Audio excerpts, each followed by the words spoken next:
La réunion d'aujourd'hui va s'articuler sur 6 points de l'ordre du jour. La situation des inondations à la date d'aujourd'hui, autrement dit le 7 octobre.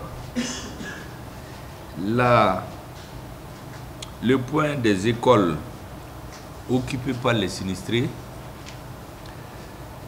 L'identification des sites de relogement des sinistrés autres que les écoles.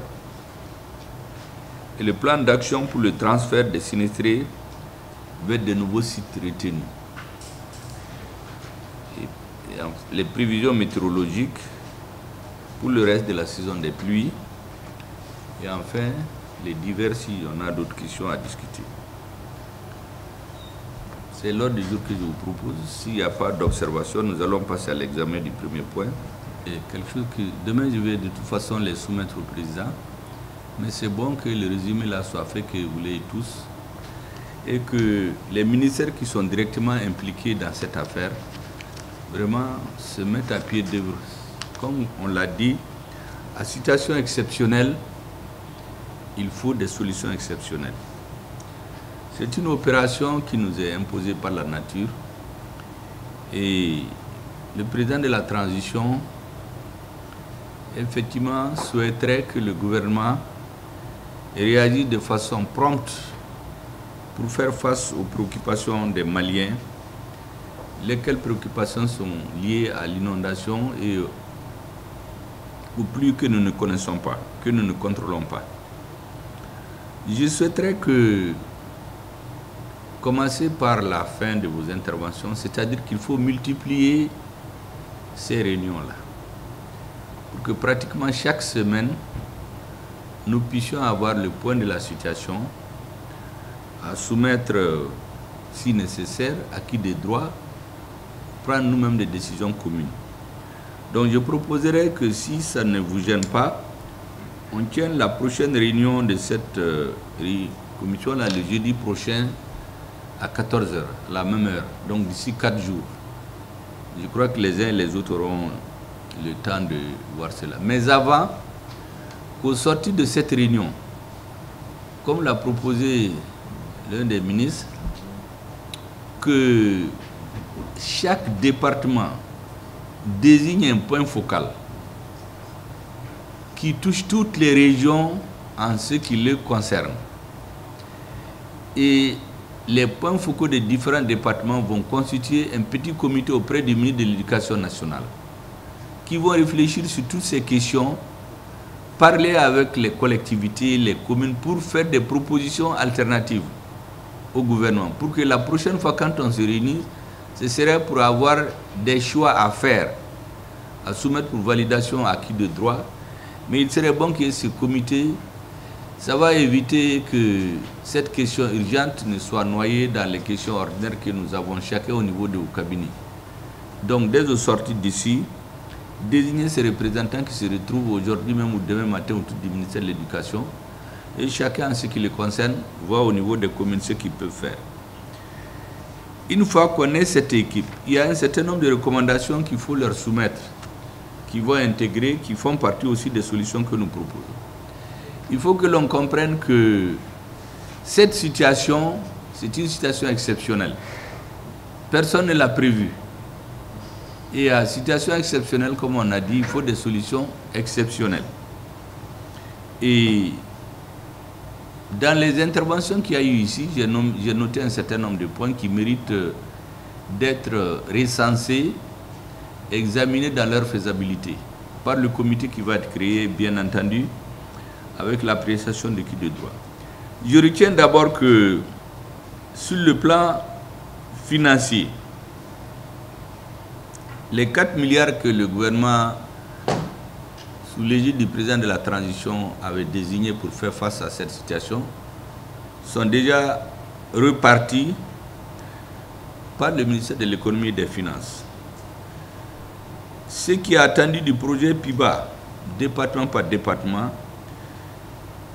qui porte sur 30 et quelques milliards, me semble-t-il, les démarches administratives sont en cours pour accélérer le processus.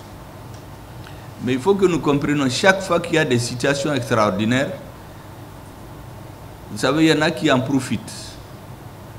Il faut donc redoubler de vigilance.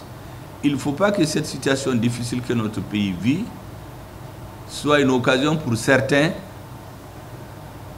de comprendre que, pour parler terre à terre, qu'il y a à boire et à manger. Ce qu'il y a aujourd'hui, c'est être extrêmement rigoureux dans l'appréciation de tout ce qui se fait pendant cette période. Tenir compte de notre histoire, certains l'ont parlé ici, dans l'inondation, il y a des lieux où c'est la pluie, l'inondation est due à la pluie. En d'autres lieux, c'est vraiment la crue. Suivant les situations, on ne peut pas les analyser de la même façon. Et donc, il faudrait qu'on soit plus ingénieux pour faire face à cette nouvelle situation. Dans notre histoire, un ministre l'a dit, il y a eu des moments où les gens ont étudié sans être dans des classes. Nous, on a commencé l'école au bord des fleuves. On avait juste un hangar. Parce que les autorités politiques en ce moment avaient la volonté d'envoyer tout le monde à l'école, mais n'avaient pas les moyens de construire des infrastructures scolaires. Comme c'est une situation temporaire, il faut que les localités, les collectivités et les responsables soient ingénieux, qu'on trouve tous les moyens pour que les enfants puissent prendre leurs cours. C'est une affaire qui va durer 1 ou 2 mois, n'est-ce pas? Et les questions des tentes, aujourd'hui les problèmes des réfugiés, comment ça se roule? C'est des tentes qu'on trouve pour mettre les gens là-dedans provisoirement, ce n'est pas des bâtiments qu'on construit. Parce que c'est des solutions temporaires. Il faut donc que cette solution soit examinée. Il est bon aussi qu'on ait des bons statistiques. Vous savez, quand on me dit qu'il y a 177 écoles qui ne marchent pas, je me demande tout de suite sur combien. Donc il serait bon que par localité, on vous dise exactement combien d'écoles il y a, combien marchent, combien sont inondées. Ça nous permet de prendre de bonnes décisions. Suivant qu'on ait 177 écoles sur 10 000 ou sur 1000 ou sur 200 écoles, les décisions vont être différentes. Et les pourcentages, c'est extrêmement important. Il est bon aussi que les collectivités, comme on dit, puissent être associées du début à la fin. Le responsable a annoncé ici que depuis 2010, la problématique de la décentralisation et de la responsabilisation des collectivités est une réalité au Mali. Qui parle de responsabilité parle de moyens. On parle du fait qu'ils n'ont pas les moyens. Mais la responsabilité reste. La responsabilité de la marche des écoles, c'est vrai, c'est une affaire de l'État, mais c'est une affaire des collectivités. Il est important donc que dans tout le processus d'identification de ce qu'il faut faire, les collectivités soient au centre. Mais ne pas se faire d'illusions quant à leur capacité financière à intervenir. Et cette situation urgente, c'est l'État qui va y faire face urgemment, mais avec l'association des collectivités. Parce que les informations les plus sûres, les plus fiables, et qui peuvent arriver le plus vite possible, c'est ce qu'on prendra avec les collectivités qui ont la main à la perte au quotidien. Il est donc bon d'impliquer les collectivités dans cette affaire du début à la fin et que les responsables aient une grande conscience de ce que le gouvernement et la nation attendent d'eux. Que tout soit fait pour donner les informations les plus fiables. Il ne s'agit pas de gonfler les budgets ou les diminuer en se disant je vais demander 1 milliard pour avoir 500 millions ou bien je vais demander 500 millions pour avoir 250. Il s'agit de donner la situation réelle pour que le gouvernement puisse décider et que les moyens soient mis à la disposition des uns et des autres pour que l'année scolaire commence à date. Effectivement, nous ne devons pas prendre le risque de prévoir officiellement un report de la date. Parce que les raisons pour reporter ne manqueront jamais. Nous devons être très fermes sur le maintien de cette date. Mais cela n'empêche pas, comme on dit, qui gouverne prévoit. Au niveau du ministère concerné, ils envisagent des solutions alternatives, on ne sait jamais. La météo a prévu que la pluie va s'arrêter dès la fin octobre. C'est la météo, on ne sait pas, elle-même elle peut être surprise. Je pense donc qu'il faut maintenir cette date de novembre.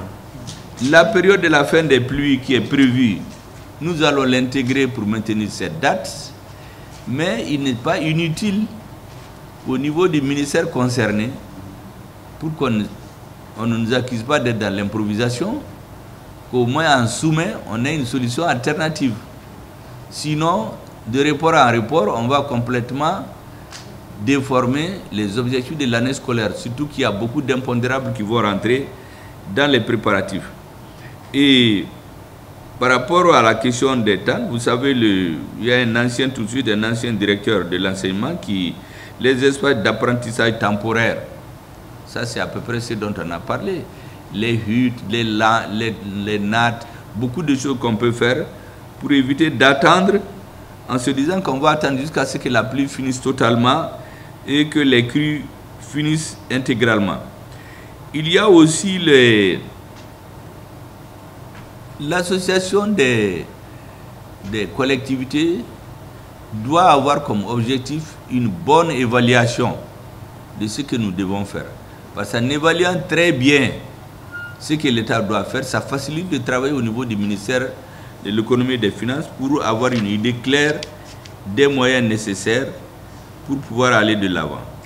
Il faut aussi envisager la différenciation entre l'enseignement fondamental et l'enseignement supérieur.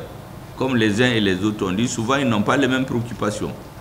Et nous devons dans ce cas-là faire en sorte que tout ce qui est envisagé puisse avoir, il y a un scénario optimiste sur lequel on travaille, mais il faut que les ministères concernés aient toujours un scénario B.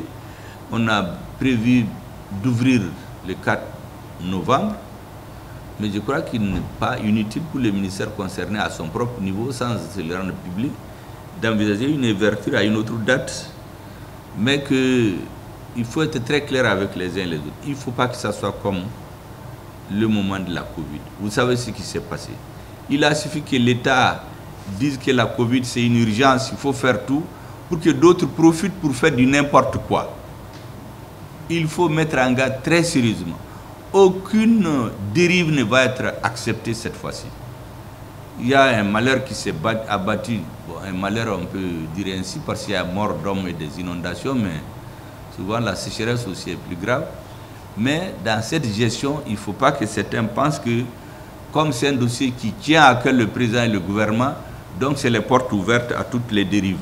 Il faut gérer avec beaucoup de sérieux et de parcimonie tout ce qui va être fait pendant cette période. Surtout que le président est très porté sur les audits, il faut mettre tout le monde en garde, hein, parce que tout ce qui se fait ici là va être audité par le ministère des Finances ou par la présidence. Donc aucune dérive ne va être tolérée dans cette affaire-là.